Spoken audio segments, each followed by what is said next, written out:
Hey, it's Lou. If you've had a stroke or someone you love is recovering from one, you already know how frustrating and slow things can feel.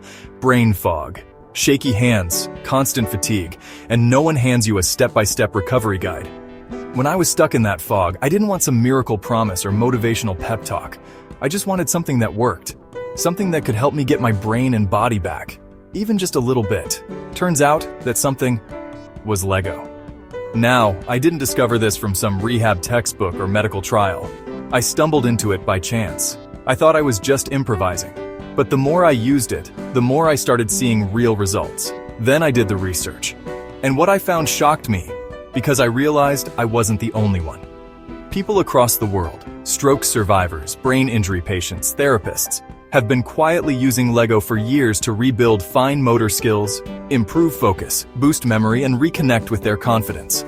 So this video, it's not just about me. It's a guide, a mix of proven strategies and personal methods that helped me recover in ways I never expected. And I'm going to walk you through it. How to start, what to use, what to avoid, and the real mental struggles I faced along the way. So stick around, because if this worked for me, it might just work for you too. When I first started my recovery, my neurologist suggested puzzles, so I tried. And wow, what a disaster. I couldn't tell the pieces apart. My eyes wouldn't focus. My attention slipped after 2 minutes. Instead of relaxing me, puzzles just made me feel slower, stuck, frustrated. Next came model kits. Tiny plastic parts, glue, paint. I bought a desk lamp, a magnifier, a set of tweezers like I was prepping for surgery. But even with all that, it was messy, overwhelming, and stressful. One mistake with the glue and I was done. No going back. Digital games didn't help either. Buttons were too small, interfaces were cluttered. I'd get lost navigating menus before I even started. And then one day I picked up my kid's Lego set. At first, I still struggled. I couldn't follow the steps. I'd lose my place constantly. I even used sticky notes on the instructions because my memory was so foggy. But unlike everything else I'd tried, I could restart. I could try again without making things worse. So I gave it a shot. 20-minute sessions. That was my rule. And over time, I saw real changes. My hand-eye coordination came back. My memory improved. I could focus longer. My vision got stronger. And eventually, I finished my first full set. When I showed my neurologist, he actually said, "This might be one of the best things you've done for your recovery." He was right. Thanks for watching. Your support really means a lot. If you're enjoying this, please like and subscribe. Together, we can help spread the word about Lego and its hidden power. I thought I was just improvising. Turns out, I was onto something backed by real science. A 2020 study published in Frontiers in Neurology showed that tactile, step-by-step activities, like building with your hands, can significantly improve fine motor function in stroke patients. In the United Kingdom, several rehab programs now use Lego in occupational therapy sessions for something called sensory re-education, which helps your brain reconnect with your fingers through repetition, sorting, and focused movement. Lego is also being used in cognitive rehab for people with brain injuries and MS, where it supports planning, memory recall, and focus. Even Lego therapy, which was originally designed to support social development in autistic children, is being adapted in some hospitals for adult stroke survivors because it helps with sequencing, communication, and emotional regulation. There's growing research and rehab programs that prove Lego can help rebuild the brain. If you want to try this for your own recovery, here's what worked for me, step by step. No magic, just what actually helped. Step 1, set up a basic space. I cleared off part of my kitchen table, threw down a slip-proof mat, and used a desk lamp with a built-in magnifier. Super basic, but it helped, especially when my eyes or hands were acting up. And I kept a brick separator nearby too, because those things save lives. Or at least, save your sanity.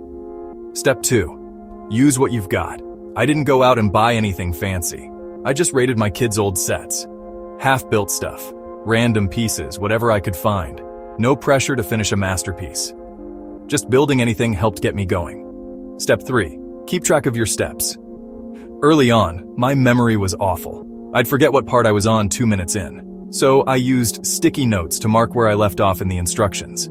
It made things way easier and stopped me from getting frustrated or lost. Step 4, use both hands, even if one's weak. Some days my left hand barely worked, but I still tried to involve it.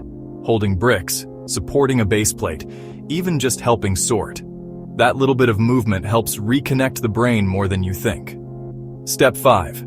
Set a timer. This was a big one. I stuck to 20 to 30-minute sessions. Any longer, and my focus would tank. Short sessions kept me calm and stopped things from turning stressful. And hey, if I only placed 5 bricks, that was still 5 bricks more than yesterday. And that's really it.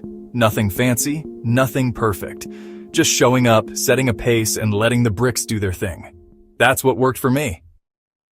If you're wondering whether this can really help, I'm living proof that it can. Lego gave me back a sense of control, a process, a way to rebuild my confidence when everything else felt stuck. And I didn't expect that. But here's the truth. Stroke recovery is different for everyone. There's no universal fix, and most days, you just want something that actually works, without being overwhelming. That's what Lego gave me.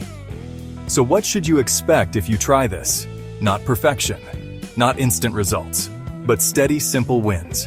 You'll lose track of steps. You'll knock pieces off. You'll probably walk away from the table more than once. That's normal.